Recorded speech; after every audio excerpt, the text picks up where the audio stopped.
Chapter 15. A mummy, I thought. My entire body convulsed with fear. The scorpion snapped and scrabbled at my feet. The strong hands gripped my shoulders, pulling me hard.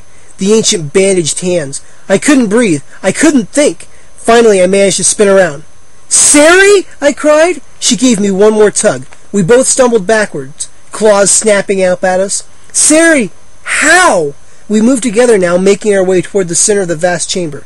Safe. Safe from the disgusting nest of snapping scorpions. "Saved your life," she whispered. "Yuck! Those are gross." "Tell me about it," I said weakly. I could still feel the hideous creatures sliding along my ankles. Still feel them slithering between my legs, crunching under my sneakers. I don't think I'll ever forget that crunching sound. "What are you doing down here?" Sari cried, impatiently, as if scolding a child. "Daddy and I have been looking everywhere for you." I pulled her even farther from the scorpions, into the center of the chamber. "How did you get down here?" I cried, struggling to calm my breathing, struggling to stop the pounding in my chest. She pointed with her flashlight to a tunnel in the corner that I hadn't seen. "I was searching for you. Daddy and I got separated. Do you believe it? He stopped to talk to a worker, and I didn't realize it. By the time I turned back, he was gone. Then I saw the light moving around in here. I thought it was Daddy." "You got lost too?" I asked, wiping beads of cold sweat off my forehead with the back of my hand. "I'm not lost. You're lost," she insisted.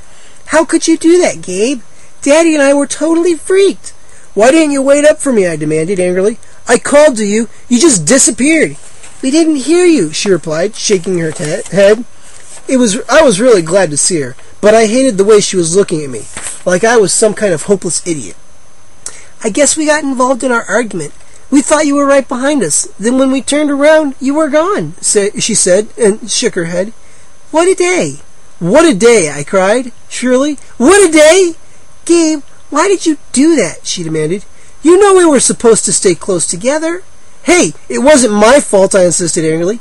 "Daddy is so mad," Sari said, shining her light in my face. I raised my arm to shield my eyes. "Cut it out," I snapped. "He won't be mad when he sees what I've discovered. Look!" I shined my light onto a mummy crouching near the tar pit, then moved it to another mummy, this one lying down, then to the row of mummy cases against the wall. "Wow!" Sari mouthed the words silently. Her eyes grew wide with surprise. "Yeah, wow," I said, starting to feel a little more like normal. "The chamber is filled with mummies, and there are all kinds of tools and cloth and everything you need to make a mummy. It's all in perfect shape, like it hasn't been touched in thousands of years." I couldn't hide my excitement. "And I discovered it all," I added. "This must be where they prepared the mummies for burial," Sari said, her eyes darting from mummy to mummy. "But why are some of them standing up like that?" I shrugged. "Beats me." She walked over to admire the stacks of neatly folded linen. "Wow, this is amazing, Gabe." "Outstanding," I agreed. "And if I hadn't stopped to tie my sneakers, I never would have discovered it." "You're going to be famous," Sari said, a smile spreading across her face. "Thanks to me saving your life." "Sari," I started, but she had moved across the room and was admiring one of the upright mummies close up. "Wait till Daddy sees all this," she said, suddenly sounding as excited as me. We have to call him," I said eagerly. I glanced back at the scorpion nest and felt a chill of fear tighten the back of my neck. "People were so tiny back then," she said, holding her flashlight up close to the mummy's covered face. "Look, I'm taller than this one."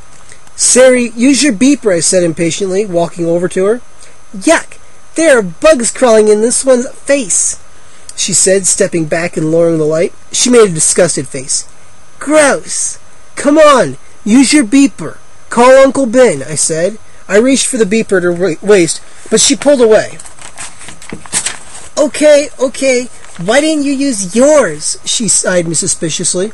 "You forgot about it, didn't you, Gabe?" she accused. "No way," I replied sharply. "Mine broke when I fell into this place." She made a face and pulled the beeper off her belt loop. I shined my light on it as she pushed the button. She pressed it twice, just to make sure, then clipped it back onto her jeans. We stood with our arms crossed, waiting for Uncle Ben to follow the radio signals and find us. "It shouldn't take him long," Sari said, her eyes on the tunnel in the corner. "He wasn't far behind me." Sure enough, a few seconds later, we heard the sounds of someone approaching in the tunnel. "Uncle Ben!" I called excitedly. "Look what I've found!" Sari and I both started to run to the tunnel, our lights zigzagging over the low entrance. "Daddy, you won't believe," Sari started. She stopped when the stooped figure leaned out of the darkness and straightened up. We both gaped in horror, our flashlights making his mustache and face glow eerily. "It's Ahmed!" Sari cried, grabbing my arm. Chapter 16. I swallowed hard. Sari and I stared at each other. I saw her features tighten in fear. Ahmed. He had tried to kidnap us, and now he had us all alone down here. He stepped forward, a flaming torch held high in one hand. His black hair glowed in the flickering flames. His eyes narrowed at us in menace. "Ahmed, what are you doing here?" Sari called, grasping my arm so hard I winced. "What are you doing here?" he asked softly, his voice as cold as his eyes. Holding the torch in front of him, he stepped into the chamber. His eyes went around the room as if inspecting it, making sure that nothing had been moved. My dad will be here in a second," Sari warned him. "I just beeped him." "I tried to warn your father," Ahmed said, staring hard at Sari. The flickering orange light from the torch made him grow bright, then fade into shadow. "Warn him?" Sari asked. "About the curse," Ahmed said without emotion. "Uncle Ben mentioned some kind of curse to me," I said, glancing nervously at Sari. "I don't think he takes that kind of thing seriously." "He should," Ahmed replied, screaming the words, his eyes glowing with anger in the torchlight. Sari and I stared back at him in silence. "Where's Uncle Ben?" I wondered. "What's keeping him?"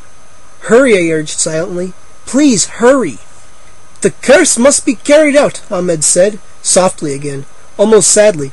"I have no choice. You have violated the priestess's chamber." "Priestess?" I stammered. Sari was still squeezing my arm. I tugged it away. She crossed her arms resolutely over her chest. "This chamber belongs to the priestess Kala," Ahmed said, lowering the torch. "This is the sacred preparation chamber of the Princess Kala, and you have violated it." "Well, we didn't know," Sari snapped. "I really don't see what's the big deal, Ahmed." "She's right," I said quickly. "We didn't touch anything. We didn't move anything. I don't think—" "Shut up, you fools!" Ahmed screamed. He swung the torch angrily, as if trying to hit us. "Ahmed, my dad will be here any second," Sari repeated, her voice trembling. We both turned our eyes to the tunnel. It was dark and silent. No sign of Uncle Ben. "Your father is a smart man," Ahmed said. "It is too bad he wasn't smart enough to heed my warnings." "Warnings?" Sari asked. I realized she was stalling for time, trying to keep Ahmed talking until Uncle Ben arrived. "I frightened the two workers," Ahmed confessed to Sari. "I frightened them to show your father that the curse was alive, that I was prepared to carry out Kala's wishes." "How did you frighten them?" Sari demanded. He smiled. "I gave them a little demonstration. I showed them what it might feel like to be boiled alive." He turned his eyes to the tar pit. "They didn't like it," he added quietly. "But Ahmed," Sari started. He cut her off. "Your father should have known better than to return here. He should have believed me. He should have believed in the priestess's curse. The priestess cursed all who would violate her chamber." "But come on, you don't really believe—" I started. He raised the torch menacingly. "It was decreed by Kala more than 4,000 years ago that this sacred chamber would not be violated," he cried, gesturing with the torch, leaving a trail of orange light against the darkness. "Since that time, from generation to generation, descendants of Kala have made sure that the priestess's command was obeyed." "But Ahmed," Sari cried.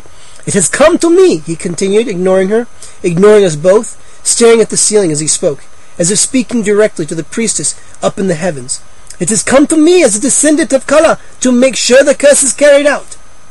I stared past Ahmed to the tunnel. Still no sign of Uncle Ben. Was he coming?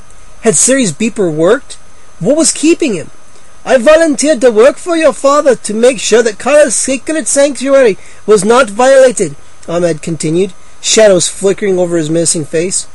When he would not heed my warnings, I had to take action. I frightened the two workers. Then I planned to take you away, to hide you until he agreed to stop his work." He lowered the torch, his face filled with sadness. "Now, I have no choice. I must carry out my sacred duties. I must keep the ancient promise to Kala." "But what does that mean?" Sari cried, the orange torchlight revealing her frightened expression. "What does it mean?" Ahmed repeated. He gestured with the torch. "Look around you." We both turned and glanced quickly around the chamber, but we didn't understand. "The mummies," he explained. We still didn't understand. What about the mummies? I managed to stammer. They were all violators of the priestess's chamber, Ahmed revealed. The thin smile that formed on his face could only be described as a proud smile. You mean they're not from ancient Egypt? Siri cried, raising her hands in horror to her face. A few of them, Ahmed replied, still smiling. That frightening, cold smile. A few of them were ancient intruders. Some are quite recent, but they all have one thing in common. They all became victims of the curse, and they all were mummified alive. No, I screamed without realizing it. Ahmed ignored my terrified outburst. I did that one myself. I did that one myself, he said, pointing to a mummy, standing stiffly at attention at the edge of the tar pit. Oh, how awful, Sari cried, her voice trembling. She stared hopefully at the tunnel opening behind Ahmed, but there was still no sign of Uncle Ben. Today I must go to work again, Ahmed announced. Today there will be new mummies, new trophies for Kala. You can't do that, Sari shrieked. I grabbed her hand. To my horror, I understood perfectly now. I understood why some of the mummies were in such good condition. They were new. All the tools, the tar, the linen, they had been used by descendants of Kala, descendants like Ahmed. Since the time of Kala, anyone who had entered the chamber we were standing in, had been mummified, alive. And now, Sari and I were about to become mummies too. Ahmed, you can't, Sari cried. She let go of my hand and balled her hands into angry fists at her side. It is the will of Kala, he replied softly, his dark eyes glowing in the light of the torch. I saw a long bladed dagger appear in his free hand. The blade caught the light from the torch. Sari and I both took a step back as Ahmed began moving toward us with quick, determined strides.